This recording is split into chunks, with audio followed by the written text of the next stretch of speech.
ക്രൈസ്തവ വിശ്വാസം സ്വീകരിച്ചതിന് ഛത്തീസ്ഗഡിൽ യുവാവിനെ അടിച്ചുകൊന്നു. ദർബ നഗരത്തിനടുത്തുള്ള കപനാർ ഗ്രാമത്തിലാണ് സംഭവം.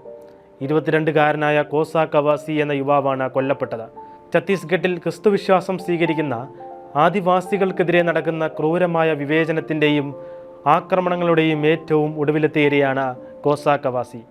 വിശ്വാസം സ്വീകരിച്ചതിന് ശേഷം കോസയെയും കുടുംബത്തെയും അവർ താമസിച്ചിരുന്ന സ്ഥലത്തു നിന്നും പുറത്താക്കാനും സ്വത്തുക്കൾ പിടിച്ചെടുക്കാനും ശ്രമങ്ങൾ നടന്നിരുന്നു. ബന്ധുക്കളുടെ നിബന്ധനകൾക്ക് അദ്ദേഹം വഴങ്ങാതിരുന്നതിനെ തുടർന്ന് ഗ്രാമസഭ ചേർന്ന് പ്രശ്നം പരിഹരിക്കുന്നതിനുള്ള ശ്രമങ്ങൾ നടക്കുന്നതിനിടയ്ക്കാണ് സംഘർഷമുണ്ടായത്. കോസയുടെ അമ്മാവൻ ഉൾപ്പെടെ അദ്ദേഹത്തെ മർദ്ദിക്കുകയായിരുന്നു. സംഭവത്തിൽ അമ്മാവനെയും മറ്റൊരു ബന്ധുവിനെയും പോലീസ് അറസ്റ്റ് ചെയ്തിട്ടുണ്ട്.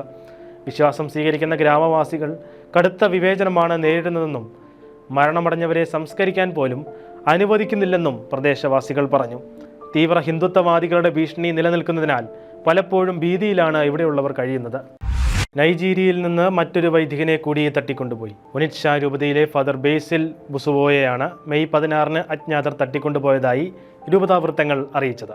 വൈദികനെ മോചിപ്പിക്കുന്നതിനുള്ള ശ്രമങ്ങൾ രൂപത നടത്തുന്നുണ്ട്. നൈജീരിയയിൽ തട്ടിക്കൊണ്ടുപോകലിന് ഇരകളാകുന്ന വൈദികരുടെ നീണ്ട പട്ടികയിലെ അവസാനത്തെ ഇരയാണ് ബുസുവോ. ഭാരതത്തിൻ്റെ പ്രഥമ വിശുദ്ധ അൽഫോൻസാമയുടെ തീർത്ഥാടന കേന്ദ്രത്തിൽ 2024-25 വർഷം അൽഫോൻസിയൻ ആത്മീയ വർഷമായി ആഘോഷിക്കും. പ്രവർത്തനങ്ങളുടെ ഉദ്ഘാടനം തീർത്ഥാടന കേന്ദ്രത്തിൽ 19 രാവിലെ വിശുദ്ധ കുർബാനയ്ക്ക് ശേഷം ബിഷപ്പ് മാർ ജോസഫ് കല്ലറങ്ങാട്ട് നിർവഹിക്കും. സമ്മേളനത്തിൽ പാലാ രൂപത വികാരി ജനറൽ മോൺസിഞ്ഞോർ ജോസഫ് തടത്തിൽ അധ്യക്ഷത വഹിക്കും. ടെന്നീസ് കോർട്ടിനടിയിൽ നിന്ന് 500 വർഷം പഴക്കമുള്ള ദേവാലയത്തിന്റെ അവശിഷ്ടങ്ങൾ കണ്ടെത്തി. ഹംഗറിയിലെ വിസേഗ്രാഡിലെ പുരാവസ്തു ഗവേഷകരാണ് ചരിത്രപരമായ ഈ കണ്ടെത്തൽ നടത്തിയത്. Church of the virgin Mary എന്നറിയപ്പെടുന്ന ഈ ഫ്രാൻസിസ്കൻ ആശ്രമം 1425-ൽ ഒരു ഹംഗേറിയൻ രാജാവ് സ്ഥാപിച്ചതായി കരുതപ്പെടുന്നു.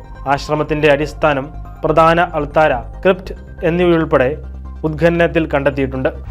ഇസ്രയേൽ ഹമാസ് യുദ്ധം പൊട്ടിപ്പുറപ്പെട്ടതിന് ശേഷം ഇതാദ്യമായി ജെറുസലേമിലെ ലത്തീൻ പാത്രിയാർക്കീസ് കർദിനാൾ പിയർ ബാറ്റിസ്റ്റ പിസബെല്ല ഗാസയിലെ ഹോളി ഫാമിലി ഇടവക സന്ദർശിച്ചു.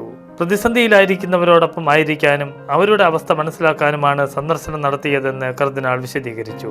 കഴിഞ്ഞ ഒക്ടോബർ മുതൽ ആരംഭിച്ച യുദ്ധം ഇപ്പോഴും ശമനമില്ലാതെ തുടരുന്ന സാഹചര്യത്തിൽ ദുരിതമനുഭവിക്കുന്നവരുടെ അവസ്ഥ മെച്ചപ്പെടുത്തുന്നതിന് എന്തു ചെയ്യാൻ കഴിയും എന്നതിനെക്കുറിച്ച് സന്ദർശനത്തിൽ വിലയിരുത്തുമെന്ന് കർദിനാൾ പറഞ്ഞു. സത്യസഭയെ അനുദിനം അറിയുവാൻ, സഭയെ സ്നേഹിക്കാൻ സൺഡേ ശാലോം യൂട്യൂബ് ചാനൽ ഇപ്പോൾ തന്നെ സബ്സ്ക്രൈബ് ചെയ്യുക.